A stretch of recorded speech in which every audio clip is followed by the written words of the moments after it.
भूतिया हॉस्पिटल भाग 2 अधूरी रात की गूंज। राजगढ़ हॉस्पिटल से लौटे हुए 3 दिन हो चुके थे। माँ धीरे धीरे ठीक हो रही थी, पर हरेंद्र वो अब भी ठीक नहीं था। कभी बीच रात उठकर दीवार की ओर देखता रहता, कभी खाली हवा में किसी से बातें करता। मैंने कई बार पूछा, किससे बात कर रहा है? वो बस इतना कहता, वो वही है, उसने मुझे बुलाया है। उसकी आवाज में एक सिहरन थी, जैसे वो अब इस दुनिया में नहीं, किसी और की गिरफ्त में हो। मैं समझ गया था, ये मामला सिर्फ बीमारी या डर का नहीं, कुछ ऐसा था उस हॉस्पिटल में जिसने उसे जकड़ लिया था। वापसी का फैसला। उस रात जब माँ सो रही थी, मैंने फैसला किया, मुझे फिर से वहां जाना होगा, नहीं तो शायद हरेंद्र जिंदा नहीं बचेगा। अगले दिन दोपहर में मैं हॉस्पिटल वापस गया। हवा में वही ठंडक, वही सन्नाटा और वही सुनसान गलियारा। गेट पर इस बार चौकीदार था, झुकी पीठ वाला बूढ़ा आदमी। मैंने पूछा, बाबा यहाँ पिछले साल आग लगी थी ना? वो बोला, हाँ बेटा, भयानक थी। रात के 2 बजे आग लगी, आधे लोग भाग निकले, लेकिन 5 लोग अंदर फंस गए। कोई चीख रहा था, कोई दरवाजा पीट रहा था, मगर आग ने सब निगल लिया। मैंने पूछा, क्या आप जानते हैं वो लोग कौन थे? वो बोला, 3 मरीज, 1 वार्ड बॉय और 1 नर्स। मैंने धीरे से कहा, नाम लिली था क्या? बूढ़ा चौंक गया। तुम्हें कैसे पता? मैंने कुछ नहीं कहा, बस अंदर चला गया। सविता का नाम। पुराने रिकॉर्ड रूम में धूल जमी फाइलों के ढेर लगे थे। मैंने 1983 फायर इंसिडेंट लिखी फाइल निकाली। उसमें लिखा था, मृतक सविता देवी, महिला मरीज, वार्ड 7।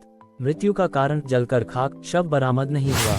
शव बरामद नहीं हुआ, यानी उसका शरीर कभी मिला ही नहीं। और तभी मेरे दिमाग में झंझनाहट हुई, क्या वही सविता अब भी उस कमरे में है? आधी रात वापस कमरा नंबर 7। मैंने तय किया कि इस बार रात वहीं रहूंगा। क्लर्क को झूठ बोला कि मुझे रिकॉर्ड जांचने हैं। रात करीब 9:30 बजे पूरा हॉस्पिटल खाली हो गया, सिर्फ मैं और वो पुराना बिल्डिंग। कमरा नंबर 7 की दीवारों पर टॉर्च की रोशनी डाली। एक जगह दीवार पर कुछ उभरा हुआ था, जैसे किसी ने अंदर से खरोंचा हो। करीब जाकर देखा, हल्की उंगलियों के निशान, और उनमें लिखा था, लिली, मुझे छोड़ मत देना। मेरी रीढ़ में ठंडक दौड़ गई। तभी कमरे की खिड़की अपने आप खुली, ठंडी हवा अंदर आए और बल्ब टिमटिमाने लगा। उस रोशनी में मुझे साफ दिखा, स्ट्रेचर पर कोई बैठा है, सफेद कपड़े में लिपटी औरत, चेहरा झुका हुआ। मैं बोला, कौन? वो धीरे धीरे सिर उठाने लगी। आधा जला चेहरा, सूखी आंखें और होठों से निकली धीमी आवाज, राजीव। मैं पीछे हट गया। तुम सविता हो? वो बोली, लिली ने मुझे मारा। लिली का सच? मेरा दिमाग घूम गया। लिली तो खुद मर चुकी थी, पर सविता की आवाज कांपती रही। मैंने देखा था, वो मुझे जला देना चाहती थी। वो डॉक्टर मिश्रा से प्यार करती थी, और मैं भी। उसने दवाई में आग लगा दी। वार्ड में मैं चिल्लाती रही। मैंने डरते हुए कहा, तुम बदला लेना चाहती हो? वो बोली, मैं सिर्फ उसे ढूंढ रही हूँ, लिली को। तभी हवा का झोंका आया और दीवार पर टंगा शीशा टूट गया। शीशे के टुकड़ों में मुझे किसी की परछाई दिखी। नर्स की यूनिफॉर्म में लिली कमरे के दरवाजे पर खड़ी। राजीव, वहां से हट जाओ, उसने चिल्लाया। 2 आत्माएं। अब कमरा दोनों के बीच जंग का मैदान बन गया था। लिली चीख रही थी, मैंने कुछ नहीं किया, आग अपने आप लगी थी। और सविता की आवाज दीवारों से गूंज रही थी, झूठ, तूने हमें जलाया था, तूने सब छिपाया। सारा हॉस्पिटल कांपने लगा। लाइटें बुझ गईं, मशीनें अपने आप चालू हो गईं।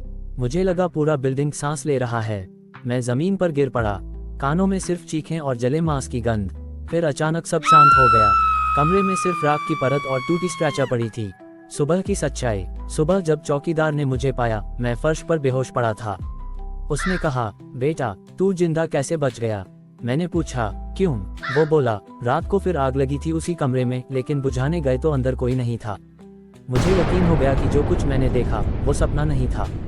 वो 2 आत्माएं अब भी वही थी, एक जो सच्चाई चाहती थी और दूसरी जो अपने पाप से भाग रही थी। हरेंद्र का अंत। मैं घर पहुंचा, पर हरेंद्र अब और भी अजीब हो गया था। उसने कहा, मैंने उसे देखा, राजीव। उसने कहा कि मैं उसे आजाद कर सकता हूँ। और उसी रात वो गायब हो गया। 3 दिन बाद उसकी लाश उसी हॉस्पिटल के पीछे वाले कुएं से मिली। चेहरे पर जलने के निशान, और हाथ में वही इंजेक्शन की शीशी जिस पर लिली का नाम लिखा था। अंत या शुरुआत। सरकार ने कुछ महीनों बाद राजगढ़ हॉस्पिटल को पूरी तरह बंद कर दिया।